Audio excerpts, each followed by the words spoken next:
नमस्कार मेरे प्यारे YouTube के साथियों, मेरा नाम है विवेक और मैं आपके लिए एक और जबरदस्त कहानी लेकर आ चुका हूं। साथियों, आज की हमारी कहानी राजस्थान के एक शहर की है। उसी शहर में हमारे एक रिश्तेदार रहते हैं, तो हमारा वहां आना जाना लगा रहता है।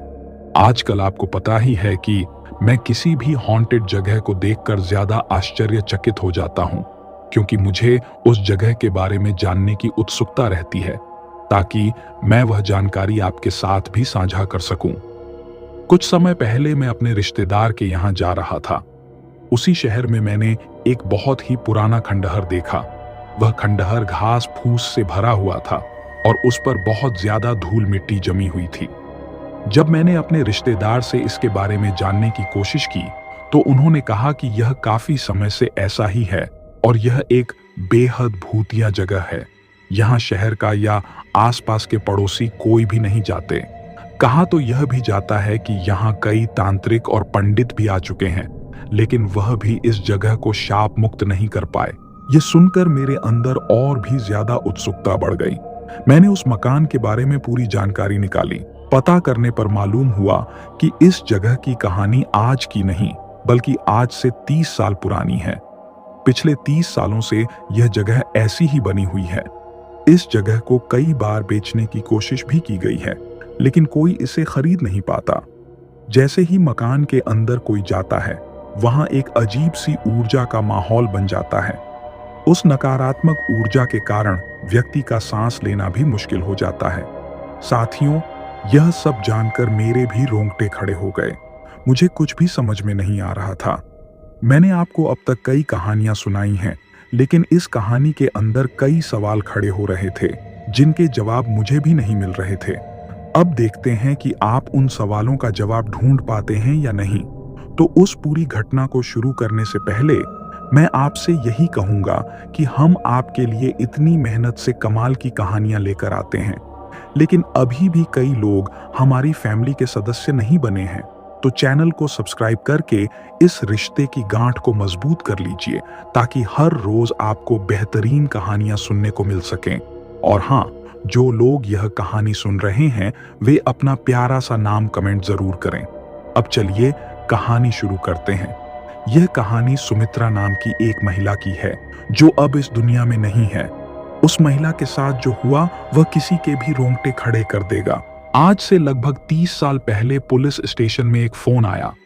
जब पुलिस ने वह फोन उठाया, तो वहां से कोई आवाज नहीं आई। शायद किसी ने मजाक किया होगा, यह सोचकर उन्होंने फोन रख दिया। लेकिन थोड़ी देर बाद फिर से पुलिस को फोन आया। जब उन्होंने दोबारा फोन उठाया, तो दूसरी तरफ से फिर कोई आवाज नहीं आई। यह सिलसिला 4-5 बार तक चला। आखिरकार पुलिस वालों को लगा कि यह कोई मजाक नहीं है, बात जरूर गंभीर होगी। उन्होंने सोचा कि जिसने फोन किया वह शायद गूंगा होगा, इसलिए कुछ बोल नहीं पा रहा। उन्होंने वह नंबर ट्रेस किया। नंबर ट्रेस करने पर पता चला कि वह सावित्री नाम की महिला के घर से आया था। पुलिस सीधा सावित्री के घर पहुंची। वहां उन्होंने देखा कि घर के चारों ओर बड़ी बड़ी झाड़ियां उगी हुई थीं। ऐसी जगह पर किसी का रहना असंभव लग रहा था। पुलिस ने आस पड़ोस के लोगों से पूछताछ की। लोगों ने बताया कि यह घर खाली है और फिलहाल यहाँ कोई नहीं रहता। पहले यहाँ एक पति पत्नी रहते थे, लेकिन उनके बेटे की मौत हो गई। इस वजह से पति अपनी पत्नी को छोड़कर चला गया और कुछ समय बाद पत्नी भी यहाँ से चली गई। पुलिस वाले वहां से जाने का सोच रहे थे। तभी उन्हें ख्याल आया कि अगर वहां कोई नहीं रहता, तो फोन किसने किया? हो सकता है किसी को किडनैप करके उस घर में रखा गया हो और उसने मदद मांगने के लिए फोन किया हो। यह सोचकर वे घर के अंदर जाने की कोशिश करने लगे। वहां पहुंचते ही उन पुलिस वालों ने सबसे पहले जो चीज नोटिस की, वह थी वहां का तापमान। जहां उस समय गर्मी थी, वहीं उस जगह का तापमान काफी ठंडा था। खैर, उन लोगों ने सोचा कि शायद यहाँ बहुत पेड़ पौधे हैं, इसलिए यहाँ का तापमान इतना कम है। उन लोगों ने बाहर से उस घर के अंदर जाने के लिए रास्ता देखा तो पाया कि घर के सभी खिड़की दरवाजे अंदर से बंद थे। यहाँ तक कि घर की सभी खिड़कियों पर बहुत मोटी मोटी धूल की परत जमी हुई थी, जिस वजह से अंदर का कुछ साफ दिखाई भी नहीं दे रहा था। वे सारे उस घर में घुसने के लिए किसी रास्ते को ढूंढने लगे, लेकिन जब उन्हें कुछ नहीं मिला तो उन्होंने घर के सामने का लकड़ी का वह मोटा दरवाजा खोलने की कोशिश की। वह दरवाजा भी अंदर से बंद था, ऊपर से दरवाजा बुरी तरह से जाम था। वह लकड़ी का दरवाजा पूरी तरह से फूल चुका था, क्योंकि शायद वह काफी लंबे समय से इस्तेमाल नहीं हुआ था। लेकिन पुलिस वालों ने जैसे तैसे जोर लगाकर वह दरवाजा तोड़ ही दिया। अंदर कदम रखते ही उन्होंने महसूस किया कि यहाँ का तापमान बाहर से भी कम था। पहले तो उन्हें लगा कि यहाँ पर झाड़ और पेड़ ज्यादा हैं, उस वजह से शायद यहाँ का तापमान इतना ठंडा है। लेकिन यह बात तो सभी जानते थे कि सिर्फ झाड़ और पेड़ होने से तापमान में इतना ज्यादा फर्क नहीं आता। वहाँ का तापमान जरूरत से ज्यादा कम था, लेकिन फिर सबने इसे नजरअंदाज किया और उस घर के अंदर नजर डाली। वह घर इतना ज्यादा गंदा था और इस तरह का था कि जैसे बहुत समय से उस घर के अंदर कोई नहीं गया था। घर के अंदर सामने की तरफ ही एक टेलीफोन रखा था, जिसके ऊपर काफी धूल जमी हुई थी। उसे देखकर ऐसा लग रहा था जैसे कि काफी समय से उसे किसी ने इस्तेमाल नहीं किया। लेकिन कमाल की बात यह थी कि वह अभी भी चल रहा था। पूरे घर में धूल की एक मोटी चादर भी जमी हुई थी, जिसे देखकर साफ लग रहा था कि कोई यहां नहीं रहता। खिड़की दरवाजे पूरी तरह से जाम हो गए थे। उनके दरवाजे लकड़ी के थे, इसलिए वह फूलकर पूरी तरह से जाम हो गए थे। पुलिस वालों को जांच तो करनी थी, इसलिए वह सारे अनमने ढंग से सारे घर में इधर उधर जांच करने लगे। तभी अचानक उनमें से एक पुलिस वाले की चीखने की आवाज आई। उसके साथ ही जब उसके पीछे पीछे वहां तक आए तो वहां का सारा दृश्य देखकर सबकी आंखें भय से चौड़ी हो गईं, क्योंकि सामने ही एक रॉकिंग चेयर पर एक महिला का शव था। इस महिला ने एक नाइट गाउन पहना हुआ था, पैरों में चप्पल थी, उसकी आंखें खुली हुई थीं और उसकी गोद में एक अजीब सी लकड़ी की गुड़िया थी। पुलिस वाले बड़े ध्यान से उस कमरे को देखने लगे। उन्हें एक बात अजीब लगी, जहां पूरे घर में धूल की एक मोटी चादर थी, वहीं इस कमरे में धूल का एक कण भी नहीं था। कमरे की हर चीज को एकदम साफ सुथरे ढंग से रखा गया था। कमरे की हर चीज एकदम व्यवस्थित ढंग से रखी हुई थी। कुर्सी पर बैठी महिला का शव थोड़ा पुराना लग रहा था। उन्हें समझ नहीं आ रहा था कि आखिर उन्हें फोन करके किसने बुलाया। उन लोगों ने महिला के शव को कब्जे में लेकर उसे पोस्टमार्टम के लिए भेज दिया। फिर उस कमरे की और उस घर की अच्छे से छानबीन करने लगे। उस घर को देखकर यह बिल्कुल नहीं लग रहा था कि कोई भी इस घर में आया होगा, क्योंकि धूल की इतनी मोटी परत उस पूरे घर में थी कि अगर कोई उस घर में घुसता तो उसके पैरों के निशान तो होते, लेकिन ऐसा कुछ भी नहीं था। वहीं उस कमरे में बहुत अजीब सी चीज भी मिली थी। उस कमरे में एक छोटी सी टेबल के ऊपर एक बच्चे की तस्वीर थी। उस तस्वीर के आगे बहुत से छोटे छोटे नोट्स थे, जिसके ऊपर कुछ न कुछ बातें लिखी हुई थीं। इसी के साथ ही कुछ नोट्स में अजीब तरह की भाषाओं का इस्तेमाल किया गया था। किसी को समझ नहीं आ रहा था कि आखिर यह है क्या। पुलिस वालों ने वह सब उठाया और उसकी जांच के लिए पुलिस स्टेशन ले गए। इसके बाद जो भी हुआ वह काफी भयानक था। इस केस के लिए जो भी पुलिस वाले उस घर में गए थे, उन्हें बहुत अजीब से सपने आने लगे थे, जैसे कि कोई उनके पीछे पड़ा है। इन सपनों के कारण वे लोग ढंग से सो नहीं पा रहे थे, जिसके कारण वह मानसिक रूप से परेशान रहने लगे। उस महिला के केस की छानबीन शुरू हुई। पता चला कि उस महिला का नाम सुमित्रा था और यह शव उसी का था। यह शव लगभग 1.5 से 2 महीने पुराना था। उस घर में किसी के भी जबरदस्ती घुसने के निशान नहीं थे। जबरदस्ती तो छोड़िए, किसी के भी घुसने के निशान नहीं थे। वहां पर उनके अलावा किसी का भी फिंगरप्रिंट नहीं था, जबकि वह फोन इस लाइन से आया था जिसके ऊपर धूल की एक मोटी परत जमी हुई थी। यह सब सुनकर पुलिस वाले काफी हैरान रह गए। उन्हें समझ नहीं आ रहा था कि यह कोई सामान्य केस है भी या नहीं, लेकिन पुलिस सुपरनेचुरल चीजों में विश्वास नहीं करती। पुलिस को उस घर से कुछ सामान मिला था।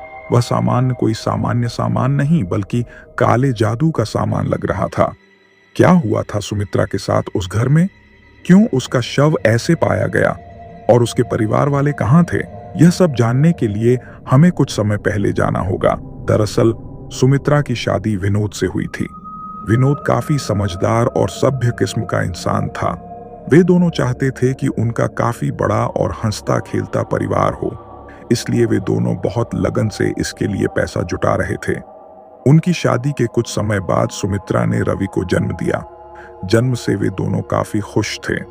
रवि के जन्म के कुछ समय बाद उन दोनों ने एक बड़ी सी जगह खरीद ली थी। उन दोनों ने सोच लिया था कि आगे जब उनका परिवार बड़ा होगा तो उसके लिए यह बिल्कुल सही रहेगा। वैसे तो वह जगह काफी बड़ी थी, लेकिन वहां पर सिर्फ 2 मंजिला एक मकान था। दोनों पति पत्नी ने सोचा कि अभी तो इनका परिवार छोटा है, इसलिए ज्यादा बड़े घर की इतनी जरूरत नहीं है, लेकिन जब इन्हें ज्यादा बड़े घर की जरूरत होगी तब यह लोग यहाँ पर और कमरे बनवा लेंगे। यह सोचकर उन लोगों ने वह जगह खरीद ली। वह जगह बड़े होते रवि के लिए बिल्कुल सही थी, क्योंकि उसे वहां खेलने के लिए बहुत बड़ी जगह मिल रही थी। उनके भविष्य में होने वाले परिवार के लिए भी यह बिल्कुल सही जगह थी, क्योंकि अभी रवि बहुत छोटा था। उन्होंने सोचा कि पहले रवि का ही अच्छे से ख्याल रखते हैं, उसके बाद आगे की प्लानिंग करेंगे। इसलिए वह दोनों मिलकर रवि का बहुत अच्छे से ख्याल रख रहे थे। सुमित्रा और उसके पति का व्यवहार पड़ोसियों और रिश्तेदारों से काफी अच्छा था। ये सभी मिलजुल कर रहते थे। सुमित्रा एक हाउसवाइफ थी, इसलिए पति के जाने के बाद वह घर पर ही अपने बच्चे का ख्याल रखती थी। उनका जीवन एकदम सामान्य ढंग से चल रहा था। लेकिन तभी एक दिन उसके पति के जाने के बाद सुमित्रा का बेटा खेलने के लिए घर से बाहर निकला। हालांकि सुमित्रा ने जाने से पहले कहा था कि वह ज्यादा दूर न जाए, बल्कि यही आसपास ही रहे। उसके बेटे ने हां कह दिया और फिर वहां से चला गया। लेकिन फिर वह काफी देर तक घर नहीं आया। वह सुबह का गया हुआ था और अब तक दोपहर होने को आई थी, लेकिन उसका कोई अता पता नहीं था।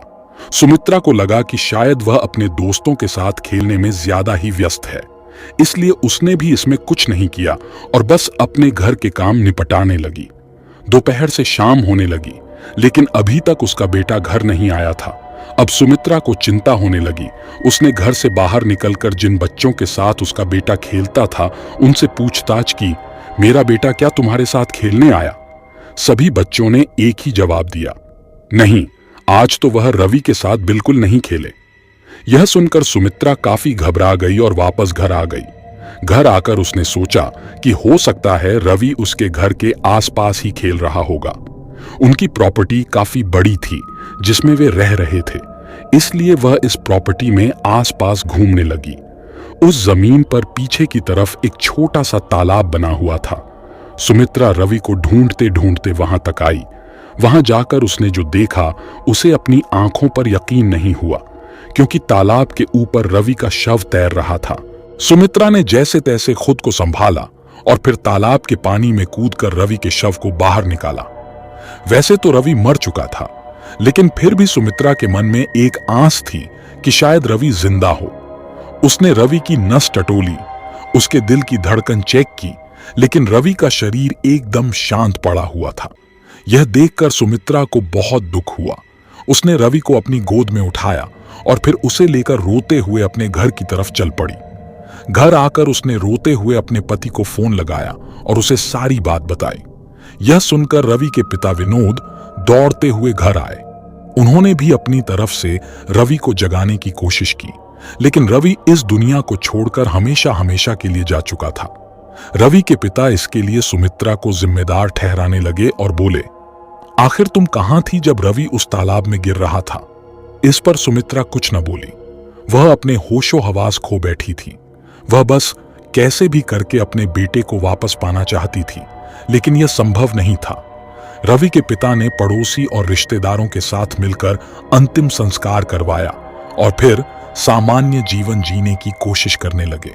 लेकिन उनके मन में अभी भी यही था कि उस दिन सुमित्रा की गलती की वजह से आज रवि उनके बीच नहीं है। इस बात का ताना वह अक्सर सुमित्रा को देने लगे।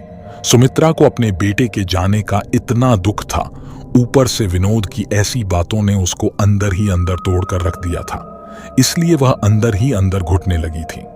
अब सुमित्रा अकेले ही अपने कमरे में रहने लगी थी।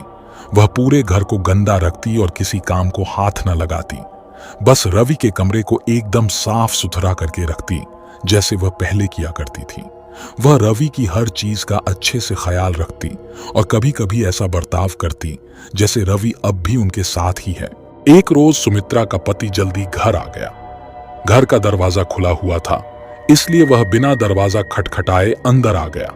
अंदर आकर वह बैठा ही था कि तभी अचानक उसका ध्यान कुछ अजीब आवाजों ने अपनी ओर खींचा। वह आवाज ऐसी थी जैसे कोई धीरे धीरे मंत्रोच्चारण कर रहा हो। हैरानी की बात यह थी कि वह आवाज सुमित्रा की थी। यह सुनकर उसका पति काफी घबरा गया और धीरे धीरे उस आवाज की दिशा में जाने लगा। वह आवाज उसके बेटे रवि के कमरे से आ रही थी। कमरे का दरवाजा बंद था। यह देखकर उसके पति ने दरवाजे के छेद से अंदर की ओर झांका। अंदर का नजारा देखकर उसके पैरों तले जमीन खिसक गई। कमरे के अंदर सुमित्रा जमीन पर बैठी हुई थी। वह अपने सामने एक गोल घेरा बनाए हुए थी और उस घेरे के चारों ओर मोमबत्तियां जल रही थीं। उस घेरे के अंदर सिंदूर, चावल और अन्य सामग्री रखी हुई थी। इस दौरान सुमित्रा लगातार अजीबोगरीब मंत्रोच्चारण कर रही थी। यह खौफनाक मंजर देखकर उसका पति पहले तो घबरा गया, लेकिन फिर हिम्मत करके उसने दरवाजा खटखटाया। दरवाजा खटखटाने की आवाज सुनकर सुमित्रा का ध्यान भंग हुआ। उसने पूछा, कौन है? सुमित्रा का पति बोला, यह मैं हूं। तुम अंदर क्या कर रही हो? दरवाजा खोलो। सुमित्रा ने कहा, मैं एक जरूरी काम कर रही हूं, थोड़ी देर में दरवाजा खोलती हूं, आप बाहर ही बैठिए। उसका पति बोला, सब जानता हूं कि तुम क्या जरूरी काम कर रही हो। दरवाजा खोलो और बंद करो यह सब नाटक। यह सब करने से कुछ हासिल नहीं होने वाला। दरवाजा खोलो जल्दी। इसके आगे सुमित्रा कुछ न कह सकी। उसने दरवाजा खोल दिया। दरवाजा खोलते ही उसके पति ने उसे जोरदार थप्पड़ मारा और कहा, यह सब क्या नाटक लगा रखा है? इसके बाद वह सुमित्रा को धक्का देते हुए कमरे के अंदर आया और कमरे में रखी सारी सामग्री तितर बितर करने लगा। इस दौरान सुमित्रा ने उसे रोकने की बहुत कोशिश की, लेकिन वह नहीं रुका और उसने सारा सामान फैला दिया। फिर गुस्से में बोला, इसे साफ करो। आज के बाद दोबारा इस तरह की हरकत की तो मुझसे बुरा कोई नहीं होगा। यह कहकर उसका पति वहां से चला गया। सुमित्रा वह सब साफ करने लगी। उसने सोच लिया कि अगर उसे यह सब करना है तो इसका ध्यान रखना होगा कि उसका पति यह सब करते हुए न देखे। उस दिन सुमित्रा कुछ न बोली, लेकिन अपने पति के जाने के बाद उसने शायद वह सब दोबारा किया होगा। इसके 2-3 दिन बाद जब सुमित्रा का पति विनोद सो रहा था तो अचानक उसकी नींद खुली। उसने पाया कि सुमित्रा उसके बाजू में नहीं थी। यह देखकर वह कमरे से बाहर आया, यह देखने के लिए कि आखिर सुमित्रा कहाँ है। कमरे से बाहर जाकर वह इधर उधर देखने लगा। तभी उसे रवि के कमरे के दरवाजे के नीचे से कुछ रोशनी बाहर आती दिखाई दी। इसी के साथ कुछ अजीबोगरीब मंत्रोच्चारण की आवाज भी कमरे से आ रही थी। यह देखकर विनोद का माथा ठनका। वह कमरे की तरफ गया। उसने दरवाजे पर आकर छेद से झांकने की कोशिश की, लेकिन अंदर का कुछ भी दिखाई नहीं दे रहा था। यह देखकर विनोद को काफी गुस्सा आया और उसने दरवाजा जोर जोर से पीटना शुरू कर दिया।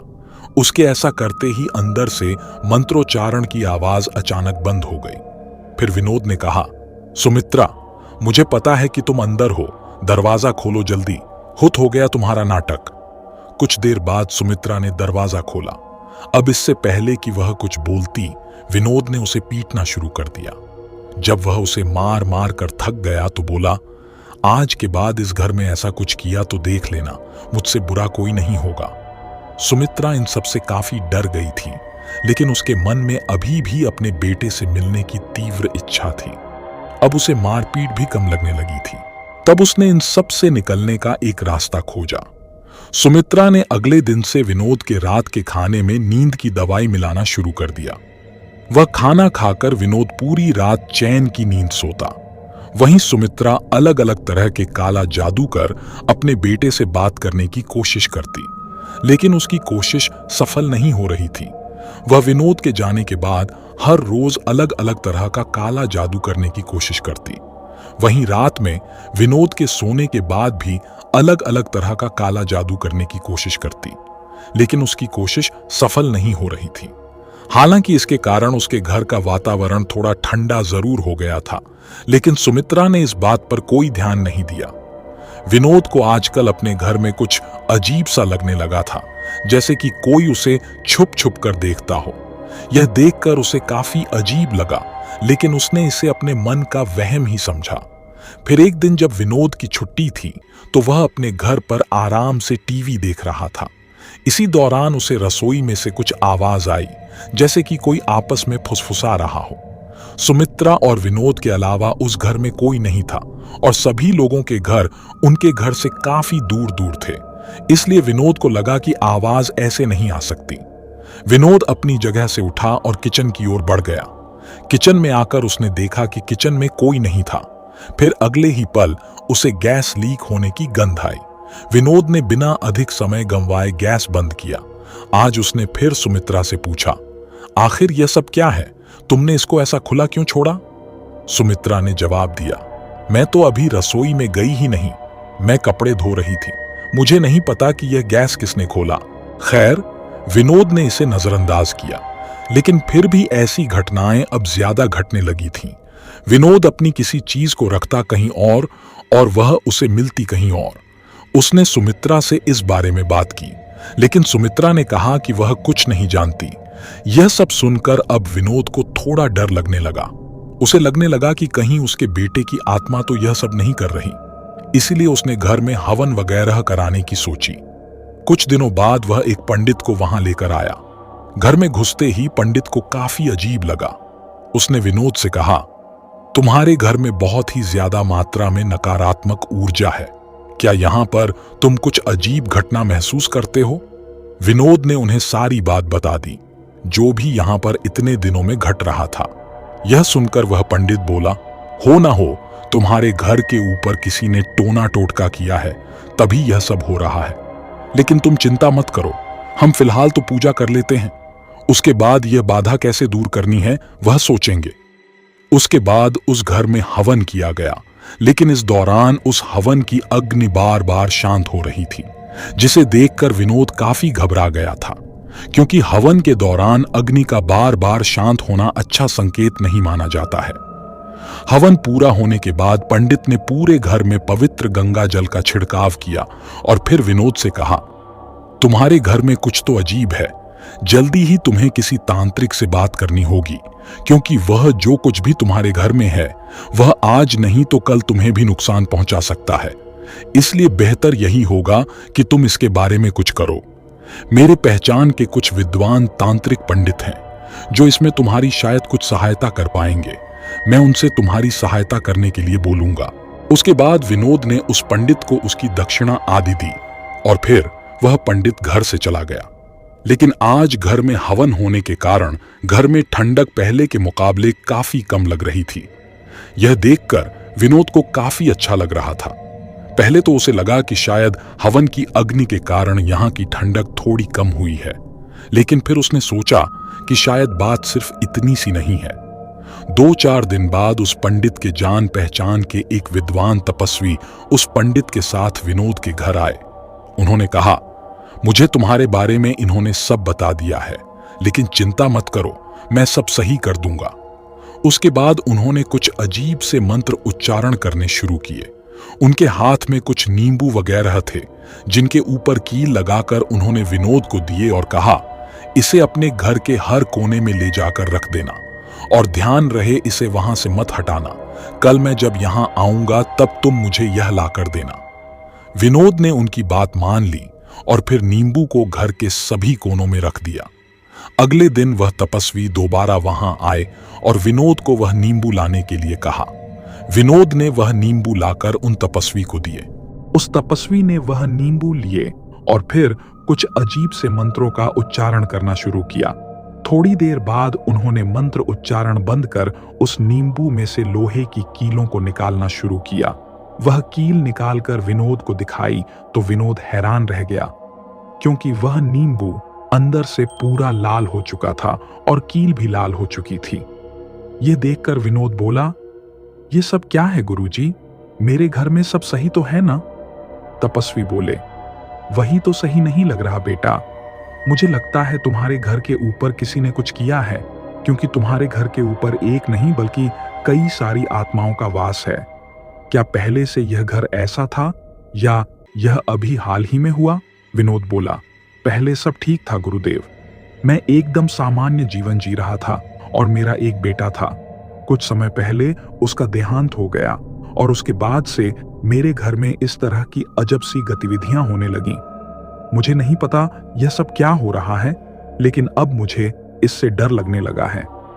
तपस्वी बोले, डरने से कुछ नहीं होगा। देखो, जैसा कि तुमने बताया कि यह सब तुम्हारे बेटे की मौत के बाद से शुरू हुआ है, तो मुझे नहीं लगता कि इसमें किसी बाहर वाले का हाथ है। हो सकता है कि यह तुम्हारे बेटे की आत्मा है जो तुम्हें परेशान कर रही है। लेकिन अब सवाल यह उठता है कि यहां आत्माएं एक से ज्यादा हैं। तो अगर एक आत्मा तुम्हारे बेटे की है तो बाकी की किसकी है? यह सुनकर विनोद को कुछ दिन पहले की सारी घटना याद आने लगी कि कैसे सुमित्रा अपने बेटे के कमरे में जाकर अजीब सी हरकतें करती थीं। उसने बिना समय गंवाए सारी बात उस तपस्वी को बता दी। तब तपस्वी ने सुमित्रा की ओर देखा और पूछा, तुम क्या करने की सोच रही थी? सुमित्रा ने पहले तो टालमटोल की, लेकिन फिर उसने आखिरकार सच बोल ही दिया। उसने जो बताया वह सुनकर विनोद काफी हैरान रह गया। सुमित्रा ने कहा, मैं अपने बेटे से बहुत प्यार करती हूं और उसके बिना नहीं रह सकती। इसलिए मैं चाहती हूं कैसे भी करके मैं उसे वापस ले आऊं।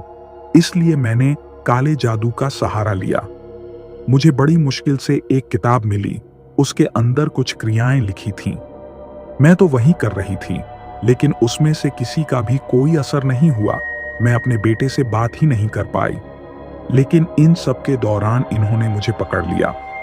यह सुनकर तपस्वी ने सुमित्रा को समझाया, तुम्हारा बेटा मर चुका है और अब तुम इस तरह की हरकतें करके अपने बेटे को नहीं बल्कि किसी शैतान को जगा रही हो। इसे अभी के अभी बंद कर दो, नहीं तो इसकी कोई भारी कीमत तुम्हें चुकानी पड़ सकती है। उस समय तो सुमित्रा ने हां में अपनी गर्दन हिला दी और ज्यादा कुछ नहीं बोली। फिर तपस्वी ने कुछ दिनों में वहां पर एक अनुष्ठान किया। उस अनुष्ठान को करने के बाद तपस्वी बोले, मैंने तुम्हारे घर को पवित्र ऊर्जा से बांध दिया है और तुम्हारे घर के चारों ओर यह पवित्र धागे बांध दिए हैं।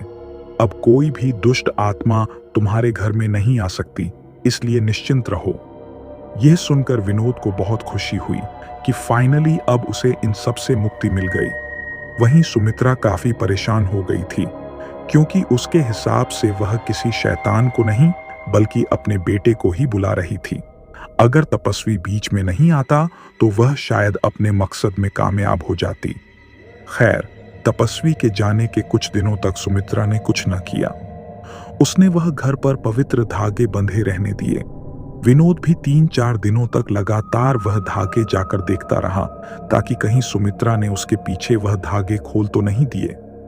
लेकिन जब 4-5 दिनों तक भी उसने वह धागे वहीं देखे, तो उसने रोज रोज उन्हें चेक करना छोड़ दिया। सुमित्रा ने देखा कि विनोद अब रोज रोज उन धागों को नहीं देख रहा। तब सुमित्रा ने अपना काले जादू का खेल दोबारा शुरू कर दिया। इस बार भी पिछली बार की तरह उसने रात में विनोद के खाने में नींद की दवा मिलाई। फिर उसके सोने के बाद अपने काले जादू के काम को अंजाम देने लगी। इन सब के कारण उनका घर फिर से पहले की तरह होने लगा था। अब वहां का तापमान वापस ठंडा हो गया था और अजीब अजीब सी चीजें फिर से होने लगी थीं। यह देखकर विनोद को काफी अजीब लगने लगा कि आखिर ऐसा दोबारा कैसे हो सकता है। पहले तो उसने इसे नजरअंदाज किया, लेकिन जब यह सब ज्यादा बढ़ने लगा तो उसने एक दिन घर के सारे कोनों में जाकर वह धागे चेक किए। उसने पाया कि वह धागे वहां से गायब थे। यह देखकर विनोद को बहुत गुस्सा आया। आखिर सुमित्रा ने उसके पीछे से वह धागे खोल ही दिए। इसके लिए उसने सुमित्रा को बहुत भला बुरा कहा, यहां तक कि उस पर हाथ भी उठाया। लेकिन सुमित्रा तो जैसे ढीठ हो गई थी। उसका पति इन सब से परेशान हो गया था। वह एक सामान्य जीवन जीना चाहता था, लेकिन अब सुमित्रा की इन हरकतों की वजह से वह ऐसा नहीं कर पा रहा था। इसलिए उसने सुमित्रा को तलाक देने का फैसला किया। कुछ ही दिनों में वह सुमित्रा को तलाक देकर दूसरी जगह शिफ्ट हो गया। सुमित्रा वहीं उसी घर में रहने लगी। विनोद के जाने से सुमित्रा को अब खुली छूट मिल गई थी। जो काम वह पहले छिप छिप कर करती थी, अब वह आराम से करने लगी। उसके पास जो काले जादू की किताब थी, उसमें देखकर वह अन्य तरह के जादू करने की कोशिश करने लगी, जिससे वह अपने मृत बेटे से संपर्क कर पाए। अलग होने के कुछ समय बाद सुमित्रा के पति ने दूसरी शादी कर ली, लेकिन सुमित्रा अपने बेटे की मौत के गम से उभर नहीं पाई, इसलिए वह घर के अंदर ही रहने लगी। सुमित्रा अब अपने घर में अकेले रहने लगी थी। वह घर से बाहर भी नहीं निकलती थी। तलाक की शुरुआत में तो उसके पड़ोसी और रिश्तेदार घर में आते थे और उसे सांत्वना देते थे, लेकिन इन सब से सुमित्रा और उग्र होने लगी। इसलिए उसने अपने सभी दोस्तों और रिश्तेदारों से दूरी बना ली। उसके दोस्तों और रिश्तेदारों ने पहले इस बारे में बात करने की कोशिश की। उन्होंने उसे रवि के गम से निकालने की बहुत कोशिश की, लेकिन सुमित्रा तो इससे बाहर निकलना ही नहीं चाहती थी। इसलिए उसके दोस्तों और रिश्तेदारों ने भी अब उससे मुंह फेर लिया था। अब उनके पास भी अपने काम थे, इसलिए वे उससे ज्यादा बात नहीं कर पाते थे। सुमित्रा को जो कुछ भी चाहिए होता, वह महीने में एक बार जाकर खुद ले आती। इसके अतिरिक्त वह अपने पड़ोसियों से बिल्कुल बात नहीं करती थी। इस दौरान सुमित्रा अपने घर पर अलग अलग तरह के काले जादू करने की कोशिश कर रही थी, लेकिन उसके दोस्तों, रिश्तेदारों और पड़ोसियों के आने से उसमें खलल पड़ रहा था। इसलिए उसने सबसे साफ साफ कह दिया, मेरे घर आने की जरूरत नहीं है। सुमित्रा के मुंह से यह सुनकर उन लोगों ने सुमित्रा से दूरी बना ली थी, जो कि सुमित्रा चाहती ही थी। वहीं सुमित्रा को किसी चीज की कमी न हो, इसलिए विनोद ने तलाक से पहले उसके पास काफी पैसा छोड़ रखा था, जिस वजह से सुमित्रा को फिलहाल बाहर जाकर काम करने की जरूरत महसूस नहीं हुई। इसलिए वह अपनी जरूरत का सारा सामान खरीद पा रही थी, लेकिन वह खाने पीने के अतिरिक्त और कुछ नहीं लेती थी। एकाध महीने तक यही सिलसिला चलता रहा। फिर उसने वहां के राशन की दुकान वाले को बोल दिया कि महीने में एक बार वह घर का सारा राशन उसके घर में पहुंचा दे। राशन की दुकान वाले को पैसा मिल रहा था, इसलिए उसने ऐसा ही किया। वह सामान वहां रखता और फिर वहां से पैसे लेकर चला जाता। इन सब के दौरान सुमित्रा को उस काले जादू की किताब में सबसे अंतिम पन्ने पर एक खतरनाक काला जादू दिखाई पड़ा। सुमित्रा ने वह करने की सोची और उसे इस बार पूरी उम्मीद थी कि वह अपने मकसद में कामयाब होकर रहेगी। उसके हिसाब से सुमित्रा को स्वच्छ होकर यह क्रिया करनी थी। सुमित्रा ने शाम के समय यह क्रिया शुरू की। उसने रवि के कमरे में एक मध्यम आकार का गोल घेरा बनाया और फिर अपना तंत्र मंत्र का सारा सामान लेकर उस घेरे के अंदर जा बैठी। उसने लगातार मंत्र उच्चारण करते हुए कुछ अजीब सी आकृति बनानी शुरू की, जैसी कि उस किताब में बनी हुई थी। उसके बाद उसने अपनी उंगली काटी और फिर उसमें से कुछ खून की बूंदें उस आकृति पर डाली। उसके बाद उसने कुछ अजीबोगरीब मंत्रों का उच्चारण करना शुरू किया। यह सिलसिला काफी देर तक चलता रहा। फिर उसने एक लकड़ी के टुकड़े पर एक कपड़ा बांधना शुरू किया। यह करने के बाद उसने उसे एक आकृति का रूप दिया और फिर एक कागज पर कुछ लिखने लगी। यह करने के बाद उसने लगभग आधे घंटे तक वह मंत्र उच्चारण जारी रखा। इन सब प्रकरण के दौरान वहां आसपास की हवा अब पहले से थोड़ी गाढ़ी होने लगी थी। इस बात का एहसास सुमित्रा को भी हो गया था। वह इसे अपनी सफलता मानकर खुश हो रही थी, लेकिन असल बात तो कुछ और हो रही थी। सुमित्रा अपनी चिट्ठी में लिखती है, मैं बहुत खुश हूं। मेरी साधना लगता है सफल हो गई। मुझे इसका आभास हो रहा है। लगता है वह मेरे पास ही है। इस क्रिया के हिसाब से साधक को सूरज की रोशनी से दूर रहना था, इसलिए सुमित्रा ने अब घर से बाहर निकलना बिल्कुल ही छोड़ दिया था। उसने खाने पीने का सामान घर पर ही मंगाना शुरू कर दिया। सावित्री हर रोज अलग अलग कागजों पर कुछ लिखती और फिर उसे एक टेबल पर रख देती। एक अन्य चिट्ठी में सुमित्रा लिखती है, मैंने अपने बेटे को वापस पाने के लिए बहुत कुछ किया। अब लगता है कि कुछ गड़बड़ हो गई है। मुझे मेरे घर में कुछ अजीब अजीब से साए नजर आते हैं। मुझे डर है कि कहीं ये मेरे बेटे को कोई नुकसान न पहुंचा दे। हर रोज सुमित्रा अपना खाना बनाती खाती और फिर अपने बेटे के कमरे में बैठकर अकेले में बड़बड़ाने लगती। इस दौरान वह चिट्ठियां लिखती और वहीं रख देती। यही उसकी दिनचर्या थी, लेकिन इसके साथ और भी बहुत कुछ था जो सुमित्रा के साथ हो रहा था। ये उसकी चिट्ठियों की वजह से पता चला। एक अन्य चिट्ठी में सुमित्रा लिखती है, वह साया जो मेरे घर में है वह मुझे अब नुकसान पहुंचाने लगे हैं और मैं इस बारे में हर किसी को बता भी नहीं सकती, क्योंकि कोई मेरी बात का यकीन नहीं करेगा, क्योंकि वह कोई आम इंसान नहीं है। मुझे डर लग रहा है कि कहीं वह मेरे बेटे को परेशान न करे। मेरा बेटा पहले ही एक बार मौत का अनुभव कर चुका है। अब मैं उसे दोबारा यह सब नहीं देख सकती। मुझे कुछ करना ही होगा। हमेशा अंधेरे में रहने से सावित्री के अंदर नकारात्मकता भरती गई। अब तो उसे अजीब अजीब चीजें भी दिखाई देने लगी थीं। उसे उसका घर अजीब चीजों से भरा हुआ दिखाई देने लगा था, जिससे वह निराशा से घिर गई थी। इसके बारे में उसने लिखा भी था। सुमित्रा लिखती है, मेरी गलती की सजा मेरे बेटे को मिल चुकी है। मैं यह बिल्कुल नहीं जानती थी कि ऐसा कुछ हो जाएगा। मुझे नहीं लगता कि यह मेरा बेटा है। इसने उसे अपने काबू में किया हुआ है और यह सब मेरी गलती की वजह से हुआ है और मैं इसे ठीक करके ही रहूंगी। एक चिट्ठी में सुमित्रा लिखती है, मैंने जो करने की कोशिश की थी वह मैं कर नहीं पाई और अब कुछ और ही है जो मेरे घर पर आ गया है। मेरे समझ में नहीं आ रहा मैं क्या करूं। उसकी कैद में मेरा बेटा है। मुझे उसे बचाना ही होगा, भले इसके लिए मुझे कुछ भी करना पड़े। इसके बाद सुमित्रा ने उस काले जादू की किताब में से कोई नई क्रिया करने की सोची। उसने सोचा कि अगर इस किताब में लिखे मंत्रों से यह अजीब सी चीज यहां आ सकती है तो इन्हें यहां से भागने का भी कोई ना कोई मंत्र लिखा होगा। यह सोचकर उसने उसमें लिखी कुछ साधनाओं को करने की सोची, लेकिन यहां पर सब कुछ उल्टा हो गया, क्योंकि उसने जो भी तांत्रिक क्रियाएं की थीं उनमें से और भी ज्यादा भयानक नकारात्मक शक्तियां आने लगीं, जिससे यह घर अब पहले से ज्यादा भयानक होने लगा था। घर का तापमान इतना ज्यादा गिर गया था कि जैसे हिमालय की ठंड में बैठे हों। इन सब से बचने के लिए सुमित्रा ने दोबारा दूसरी कोई तांत्रिक क्रिया करने की सोची, लेकिन इस बार भी सब उल्टा ही हो गया।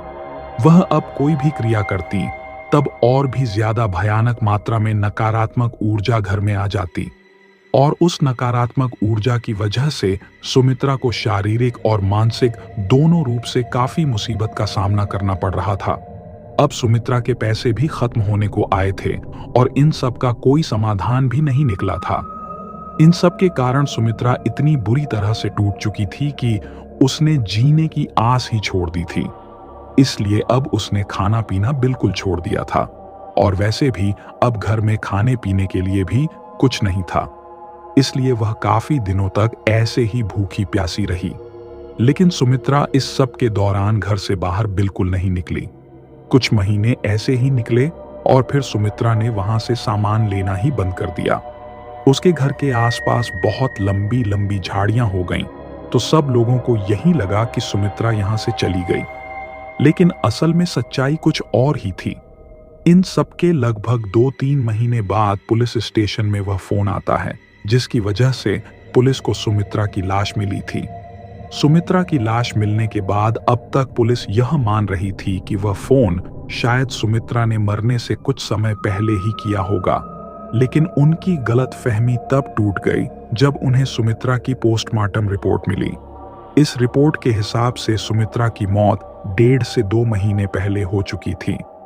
तो अब सवाल यह था कि अगर सुमित्रा की मौत 2 महीने पहले हो चुकी थी तो आखिर वह फोन किसने किया? और फिर सबसे बड़ी बात, सुमित्रा ने जो आखिरी चिट्ठी लिखी थी जिसमें लिखा था, मेरे प्यारे रवि, मुझे माफ कर दो, मुझे माफ कर दो। मुझे यह इस तरह से नहीं होने देना चाहिए था। मैं अब यहां से जा रही हूं। मैं तुम्हें अब अपने में नहीं रहने दूंगी। ईविल क्रिएचर मां तुम्हारे पास आ रही है मेरे प्यारे बेटे। मां तुमसे प्यार करती है। इस चिट्ठी पर तारीख उस दिन की लिखी हुई थी जब पुलिस सुमित्रा के घर में पहुंची थी, जबकि सुमित्रा की मौत तो 1 महीना पहले ही भूखमरी से हो चुकी थी। यह केस पुलिस के लिए बहुत ही ज्यादा रहस्यमय बनता जा रहा था। उन लोगों ने इस केस की तह तक जाने का सोचा और वहां से मिला सारा सामान कुछ पैरानॉर्मल एक्सपर्ट को दिखाया। उन लोगों ने इन सब सामान को देखकर जो कुछ बताया, वह सब बहुत शॉकिंग था। उन्होंने बताया, हो ना हो, ये सुमित्रा अपने बेटे को वापस पाना चाहती थी, इसीलिए उसने यह सब किया। सुमित्रा ने जो अपनी गोद में यह लकड़ी की गुड़िया बनाई थी, इसे तुल्पा कहते हैं।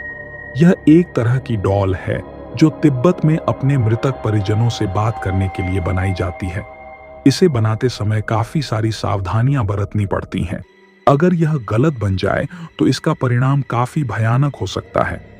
शायद सुमित्रा के केस में भी यही हुआ होगा। सुमित्रा ने तुल्पा बनाई लेकिन इसमें उसके बेटे की जगह और कोई शक्तियां और ताकतें प्रभावित हो गईं और अब वह इस घर के अंदर है। इस गुड़िया को बनाते समय अलग अलग भाषाओं में निर्माण से जुड़े शब्द लिखने पड़ते हैं। सुमित्रा ने भी ऐसे ही कुछ शब्द लिखे हुए थे जो इन चित्रों में साफ देखे जा सकते हैं। यह बाकी की चिट्ठियां सुमित्रा ने अपने बेटे के लिए लिखी थीं कि वह शायद यह पढ़ रहा होगा। हालांकि हम कह नहीं सकते कि उसने यह पढ़ी थीं या नहीं, लेकिन ये सभी हमारे काम आ गईं। इन सब चिट्ठियों में सुमित्रा ने अपनी पीड़ा और किए गए टोने टोटकों के दुष्परिणाम खुद लिखे थे। पुलिस को उनके कुछ सवालों के जवाब मिल चुके थे, लेकिन अभी भी कुछ सवाल बाकी थे और वह सवाल आज भी वैसे के वैसे ही हैं। जैसे कि अगर सुमित्रा मर चुकी थी तो वह आखिरी चिट्ठी किसने लिखी? सुमित्रा के घर से वह फोन किसने किया, जबकि वहां पर अंदर घुसने के कोई भी निशान नहीं थे? पुलिस भी अंदर दरवाजा तोड़कर घुसी थी क्योंकि दरवाजा खुल ही नहीं रहा था। मान लो वह चिट्ठियां सुमित्रा ने अपनी मौत से पहले लिखी थीं, तो फिर उसे कैसे पता था कि उसी दिन पुलिस वहां आएगी? सारे घर में धूल की एक मोटी परत जमी हुई थी, लेकिन रवि का कमरा एकदम चकाचक था। वह कैसे? क्योंकि सुमित्रा की मौत हुए कई दिन हो चुके थे। तो फिर ऐसे में उस कमरे की सफाई कौन कर रहा था? उस कमरे में थोड़ी बहुत धूल मिट्टी तो होनी चाहिए थी, लेकिन ऐसा बिल्कुल नहीं था। सुमित्रा ने अपने एक नोट में ईविल क्रिएचर किसे कहा? पुलिस वालों ने बताया कि उन्हें उस घर में कुछ अजीब सा एहसास हुआ था, मानो वहां उनके अलावा भी कोई था, कोई अदृश्य खतरनाक शक्ति जो उन्हें ही देख रही थी। सच में कोई था या फिर यह सब सिर्फ पुलिस वालों का वहम था? ऐसे ही कई सारे सवाल थे जो पुलिस के दिमाग में आ रहे थे, लेकिन उन सवालों के जवाब नहीं मिल रहे थे। इसके दौरान जो भी पुलिसकर्मी इस केस पर काम कर रहे थे और जो इस घर के अंदर गए थे, उन्हें डरावने सपने आने लगे थे।